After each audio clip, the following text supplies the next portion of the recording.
परेशानी में चल रहे हैं, लेकिन बड़ी अपडेट आप सबको मैं बता रहा हूं कि सुदय यादव ही जहानाबाद से चुनाव लड़ेंगे। सुदय यादव का टिकट कंफर्म हो चुका है। रेखा पासवान अभी वर्तमान विधायिका हैं आरजेडी से, लेकिन 243 में अगर कोई विधानसभा में इतना ज्यादा कार्यकर्ताओं में रोष और विरोध है तो वह है मसौढ़ी विधानसभा। और देखिए, मसौढ़ी की जो जनता है वह तो चाह रही है, उनका साफ कहना है कि रेखा की खैर नहीं, तेजस्वी से बैर नहीं।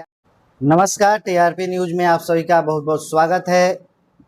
आशा करते हैं कि आप लोग बिल्कुल सही और स्वस्थ होंगे और चुनावी के पल पल अपडेट तो टीआरपी आप तक पहुंचा ही रही है। जो भी नए नए अपडेट्स आ रहे हैं हम आप तक लाने का प्रयास कर रहे हैं। चूँकि आप हमारे प्रिय दर्शक हैं, विश्वासी दर्शक हैं, तो इसीलिए हमारी कोशिश रहती है कि हम आप तक जो नए अपडेट्स हैं उनको लेकर के आए। तो आज हम बात करेंगे मगध के सबसे हॉट सीट जहानाबाद। मगध का सबसे हॉट सीट है जहानाबाद, जहां यादव वर्सेस भूमिहार की वर्चस्व की लड़ाई लड़ते चली आ रही है और वहां अगड़ा बनाम पिछड़ा की लड़ाई होती है। और अभी कुछ हाल ही के दिनों में जब वोटर अधिकार यात्रा तेजस्वी यादव की चल रही थी तो जहानाबाद के गांधी मैदान में सुदय यादव जो वहां के वर्तमान विधायक हैं उनके खिलाफ नारेबाजी की गई, उनको टिकट नहीं देने की बात कही गई। कई सारे कार्यकर्ताओं ने यह मांग रखी, तख्तियां भी दिखाई। तो ऐसा लग रहा था कि सुदय यादव परेशानी में चल रहे हैं, लेकिन बड़ी अपडेट आप सबको मैं बता रहा हूं कि सुदय यादव ही जहानाबाद से चुनाव लड़ेंगे। सुदय यादव का टिकट कंफर्म हो चुका है।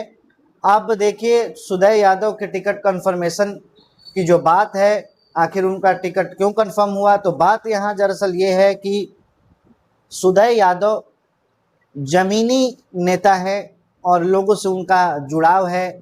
जो भी पिछड़ा समाज के लोग हैं, दलित समाज के लोग हैं या अति पिछड़ा समाज के लोग हैं, कुछ अगड़ा समाज के भी लोग हैं जो समाजवादी विचारधारा के हैं, उन सब से सुदय यादव का अच्छा संबंध है। सुदय यादव उनके दुख सुख के साथी रहे हैं।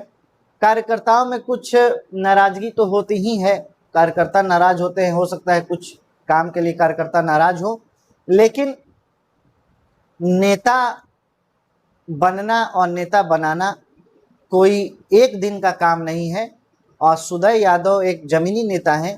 तेजस्वी यादव को यह बात बखूबी मालूम है, लालू यादव को यह बात बखूबी मालूम है कि अचानक से नेता कोई जन्म नहीं लेता। नेता बनने में काफ़ी समय और प्रक्रिया उसकी होती है, पकना पड़ता है। इसीलिए सुदय यादव जहानाबाद से बिल्कुल कंफर्म है, उनका टिकट नहीं कटने जा रहा है। आरजेडी से, महागठबंधन से सुदय यादव इस बार भी 2025 में भी जहानाबाद से प्रत्याशी होंगे।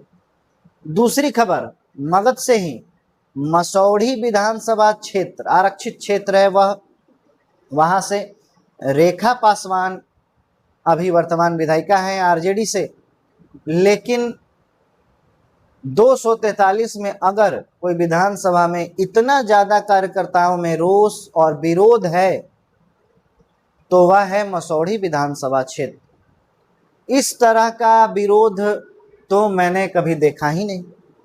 लालू आवास पर 500 आदमी, लालू जी जा रहे हैं मैरीन ड्राइव तो वहां 200 आदमी।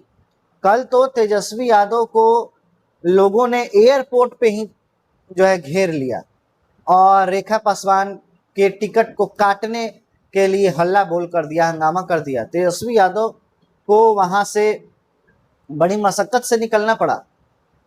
और देखिए, मसौढ़ी की जो जनता है वह तो चाह रही है, उनका साफ कहना है कि रेखा की खैर नहीं, तेजस्वी से बैर नहीं। यानी उनको तेजस्वी तो पसंद है, रेखा पसंद नहीं है। और रेखा के टिकट काटने के लिए, रेखा को वहां से हटाने के लिए हजारों आदमी लालू आवास तक पहुंच गए हैं और 5 दिन से डटे हुए हैं। पता नहीं यह कितने दिन चलेगा। रेखा पासवान का विरोध काफ़ी हो रहा है। आप जान रहे हैं कि मसौढ़ी में यादवों का कितना वर्चस्व है, वहाँ यादव बहुल वोटर हैं, वहाँ यादव निर्णायक वोटर हैं। और आप जान रहे हैं कि सब लालू यादव के वोटर हैं। वैसे तो लालू यादव जिनको टिकट दे के भेजेंगे उनको जिताया जाएगा, उनको वोट देंगे, लेकिन रेखा पासवान से इतनी नाराजगी है, हजारों कार्यकर्ता जब पहुंच गए हैं तो मामला उलझता नजर आ रहा है। और रेखा पासवान फिलहाल कन्फर्मेशन जोन में नहीं है। हाँ, रेखा पासवान का कन्फर्मेशन अभी नहीं हो पाया है, वहाँ अभी दुविधा चल रहा है। देखिए कल तक आपको अपडेट देंगे कि मसौढ़ी विधानसभा का क्या अपडेट है। तब तक के लिए बने रहें और अन्य खबरों के लिए टीआरपी न्यूज़ पर बाकी के चुनावी अपडेट्स हम आपको पल पल बताते रहे हैं और आगे भी बताते रहेंगे। बहुत बहुत धन्यवाद।